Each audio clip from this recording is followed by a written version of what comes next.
తగ్గడానికి మీరిచ్చే చిట్కాలు, నాటు వైద్య చిట్కాలు మీరిచ్చినవి ఉపయోగించిన తర్వాత అసలు చాలా పీక్ స్టేజ్లో ఇబ్బందుల్లో ఉన్నవి కూడా తగ్గిపోయిన దాఖలాలు ఉన్నాయి. మరి ఈ గ్యాస్ ట్రబుల్స్ తోటి ఇబ్బంది పడే వాళ్ళకి మీరు ఈసారి ఎటువంటి చిట్కాలు ఇస్తారు? ఇక్కడ వంటిల్లే వైద్యశాల అవును, మార్చుకుంటే ఈ మహమ్మారి ఆ వీధిలోకి రాదు. ఇక్కడ బాగా వేడివేడి అలా తింటుంటారు, పక్కలో కూల్ డ్రింక్ తాగుతుంటారు. అది హేరు నిండి నిండి నిండి నిండి రక్తం చెడిపోయి తినగానే పుల్లు తీపలు రావడం, ఇక్కడ పట్టుకోవడం అక్కడ పట్టుకోవడం. ఇంక డాక్టర్ గారి దగ్గరికి వెళ్తే ఈ సూది ఆ సూది వేసి ఉన్న రోగంకి కొత్త రోగం మొదలవుతుంది ఈరోజు. దీనికి తిండి తిప్పలు కారణం. తిండికి 4 గంటల వ్యవధి కావాలి. ఉదాహరణ 9 గంటలు టిఫిన్ చేసి 1 గంటకు భోజనం, మధ్యలో ఎన్ని గంటలు ఉంది? 10, 11, 12, 4 గంటలు. అంటే తిన్న తర్వాత అది అరగడానికి 4 hours. ఆ లోపల తినేస్తున్నాం. ఇది గ్యాస్ ట్రబుల్ రావడానికి ముఖ్య కారణం. ఇలా కారణాలు వెతుక్కుంటా పోతే చాలా చెప్పుకోవచ్చు. పరిష్కారం కావాలా? అవును, తీసుకోండి, కాగితం చెప్తాను. వీటి కోసం 100 గ్రాముల జీలకర్ర, 100 గ్రాముల సొంటి, 100 గ్రాముల ఉసిరిక పౌడర్, 100 గ్రాముల వాము, 100 గ్రాముల వజ, 50 గ్రాముల రాక్ సాల్ట్. ఈ రాక్ సాల్ట్ దొరికిన పక్షంలో నల్ల ఉప్పు, హిందీలో పాదరా నమ్మక్, తెలుగు భాషలో మురికి లవణము, ఇవంతా పౌడర్ చేసి దీంట్లో 20 గ్రాముల ఇంగువ బజార్లో దొరుకుతుంది, కలిపేయండి. ఇది అగస్త్యుల వారు పులిపాని గారికి చెప్పిన అద్భుతమైన యోగం. ఇది పులిపాని వైద్యశాస్త్రంలో ఉన్న చిట్కా. ఇది నేను చాలా మందికి చేసి ఇచ్చాను. నా దగ్గర ఇంట్లో ఎప్పుడు ఉంటుంది, కేజీలు ఉంటుంది. ప్రజలకు ఇవన్నీ కలిపి ఒకేసారి మనం పొడి పట్టి పౌడర్ చేసి పెట్టుకొని తిని ఇంకా భోంచేస్తున్నాం.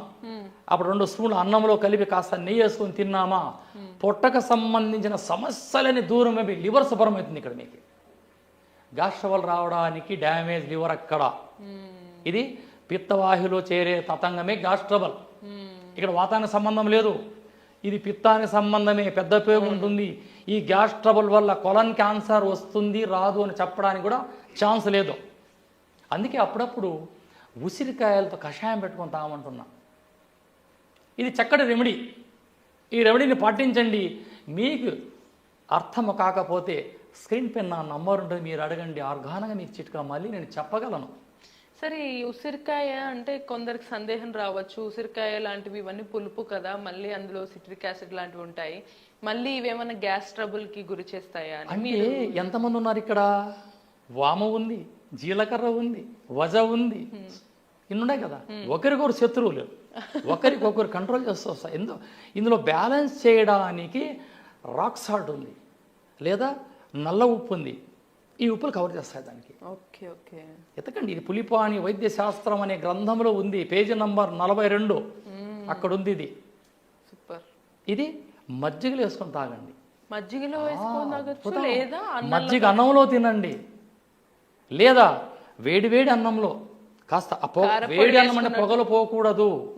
తినే ఆహారం పొగలు రాకూడదు, అది చాలా ప్రమాదం. వాటికి వేసుకొని కాస్త నెయ్యి కలిపి ఒక 3-4 ముద్దలు అలా తినండి. తిన్న 24 గంటలు అద్భుతమైన ఫలితం. తిన్న గంట తర్వాతే మీకు రిజల్ట్ చూపిస్తుంది. ఇది కొంతమందికి ఆ గ్యాస్ వల్ల మోషన్స్ ఇబ్బంది ఉంటుంది కదా, అది కూడా నయమైపోతుంది.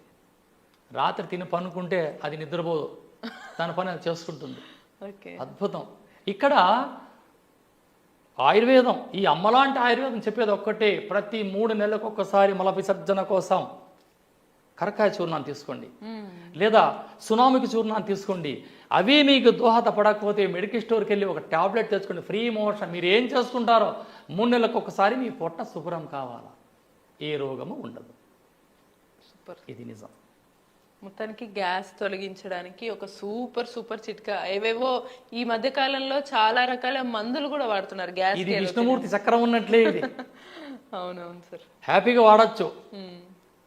చెప్పాను కదండి, అర్థం కాకపోతే ఫోన్ చేయండి, మళ్ళీ నేను మీకు రిపీట్ చేసి చెప్పగలను. దేనికంటే ప్రతి ఇంట నా ఆయుర్వేదం ఉండాలి, ఇది నా సబ్జెక్ట్. సరే అయితే ఇప్పుడు గ్యాస్ కోసం మంచి చిట్కా అయితే చెప్పారు, కాకపోతే గ్యాస్ వల్ల వచ్చే ఇబ్బందులకి ఇప్పుడు మీరు చెప్పిన చిట్కా ఇంకా ఎన్ని రకాలుగా ఉపయోగపడుతుంది? ఇంకా ఏమన్నా చిట్కాలు కూడా ఉన్నాయా? ఇప్పుడు ఈ గ్యాస్ ట్రబుల్ రాగానే ఫస్ట్ మోషన్ సరిగ్గా రాదు. Single pack, 6 pack, single pack ఇంత పెద్దగా వచ్చేస్తుంది పొట్ట పిల్లనాళ్ళకి. ఈ పొట్ట తగ్గిపోతుంది. ఈ అర్ధరాత్రిలో కార్డియాలజీ టచ్ చేస్తుంది చెప్పలేం. అది హార్ట్ని టచ్ చేస్తుంది, లివర్ని టచ్ చేస్తుంది, మోషన్స్ రాకుండా చేస్తుంది, నరాల బలహీనం వస్తుంది, వీక్ అయిపోతారు మనుషులు, రక్తం చెడిపోతుంది, మల విసర్జన ఎప్పుడైతే జరగకపోతుందో వెరికోస్ కూడా రావడానికి ఆస్కారం ఉంది. కొన్నిసార్లు గ్యాస్ అనేది మనకి ఇక్కడ ఛాతి మధ్యలో మంట కూడా తీసుకొస్తుంది కదా. అదే గ్యాస్ ట్రబులే కదా. Very simple. ఇది తయారు చేయండి. లేదా కొట్లకెళ్ళి ఉసిరిగా పప్పు తీసుకోవచ్చు. ఇంత ఒక 10 రూపాయలకి దాన్ని శుభ్రం కడిగి ఎండబెట్టండి. భోజనం చేసిన తర్వాత 2 ముక్కలు నోట్లు వేసుకొని వెళ్ళిపోండి. ఆ రసాన్ని ఆస్వాదిస్తూ ఉండండి. మీ జన్మలో మీ దగ్గర రాదు. Very simple. ఉసిరికాయలు పలుకులు 4 నోట్లు వేసుకుని ఆ రసాన్ని నమలకూడదు. ఆ రసాన్ని దాదాపు గంట సేపు ఉండాలి మీ నోట్లో. అది అద్భుతం. అసలు ఏవో అంతా మనకి సాఫ్ట్ గా లోపలికి వెళ్తుంది కాబట్టి సాఫ్ట్ గా తిన్న తర్వాత ఒక్కసారి తేపు రావాల. అప్పుడే ఈ లివర్లోనికి ఒక రసాయనం అన్నవాహికలో పడగానే అది గ్రైండ్ అయిపోతుంది, అన్నం అరిగిపోతుంది. అరగడానికి కష్టపడడం లేదు ఈరోజు. తిన్నది అరగకూడదు. తినటానే అలాగే టేబుల్ కూర్చొని టీవీ చూసి నిద్రపోతారు. ఇది తిని అరగల కదా. ఆహారం తిన్న తర్వాత 1 అవర్ వాక్ చేయమంటుంది ఈ వైద్య శాస్త్రం. కానీ ఈరోజు చేయలేరు కాబట్టి కాస్త అర్లీగా భోజనం చేయండి. నిద్ర 9ంటికి పోతారు కాబట్టి 7 గంటలకు భోజనం చేస్తారంటే మధ్యలో 1 అవర్ గ్యాప్. ఆ గ్యాప్లో ఇంట్లోకి బయట తీరే లోపల అన్నం అరిగిపోతుంది. రెండవది, అర్ధరాత్రి లేచి నీళ్లు తాగొద్దండి. ఇవన్నీ రోగానికి సిగ్నల్. సార్ కొన్నిసార్లు గ్యాస్ రావడానికి తిన్న ఆహారం కాకపోయినా టైంకి తినకపోవడం కూడా అవుతుంది కదా. సో దానికి కూడా ఈ రెమెడీ పనిచేస్తుంది అన్న 100% పనిచేస్తుంది. ఎక్కువ ఛాయలు తాగినా పనిచేస్తుంది. ఎక్కువ ఈ డ్రైవర్లకి, ఈ ఆటో వాళ్ళకి, ఇక్కడ ల్యాప్టాప్లు వేసుకొని టైంకి భోజనం చేయరు, వీళ్ళందరికీ వచ్చే రోగమే ఈ గ్యాస్ ట్రబుల్. ఇది చాలా డేంజర్. ఇది టీ కూడా ఎక్కువ గ్యాస్కి కారణం అవుతుందా సార్? టీ తాగడం వస్తుంది. వేడిగా పోతాం కదా లోపలికి. ఇక్కడ మనిషి ఒక అలవాటు చేసుకున్నాడు. చల్లగుంటే అది పానకం, కాలితే కాఫీ, టీ ఇంతే. చల్లగా ఉంటే పానకం, అది వేడిగా ఉంటే కాఫీ. ఇది మార్చుకోవాలి మనిషి. ఆరోగ్యం కాపాడాలంటే ఆయుర్వేద సూత్రాలు పాటిస్తే వాడే యుగపురుషుడు. సో ఇప్పుడు మొత్తానికి మీరు గ్యాస్ తగ్గడానికి అటు జీలకర్రతో పాటు ఈ మిగతా 6-7 ఇంగ్రీడియంట్స్ చెప్పారు మీరు. అదంతా కలిపి పొడి చేసుకొని అందులో కొంత ఇంగువ కూడా వేసి చేసుకొని రైస్లో తినచ్చు, లేదా మజ్జిగలో కలుపుకొని తాగొచ్చు. అది కాకపోతే ఉసిరికాయని చక్కగా చిన్న ముక్క వేసుకొని అది చప్పరించుకుంటూ వెళ్తే వచ్చిన సలైవ మింగాలి. సో ఈ చిట్కాలతోటి హ్యాపీగా గ్యాస్ని మనం అస్సలు దూరం పడేయచ్చు అనమాట. మనిషి నోట్లో లాలాజలమే అద్భుతమైన ఒక టానిక్. సూపర్. చూసారు కదా, ఇప్పుడు మనం చిట్కాలు రిపీట్ చేసాం కదా. మీకు మళ్ళీ చూడాలనిపిస్తే మళ్ళీ వీడియోని రిపీట్ చేసుకొని చూడొచ్చు, లేదంటే సార్ని ఎప్పుడు అడిగినా చెప్తారు. అది సార్ స్పెషాలిటీ. ఈ నాటు వైద్యం స్పెషాలిటీ కూడా అదే అనమాట. సో ఇటువంటి మరిన్ని చిట్కాల కోసం కీప్ వాచింగ్ ఐ డ్రీమ్.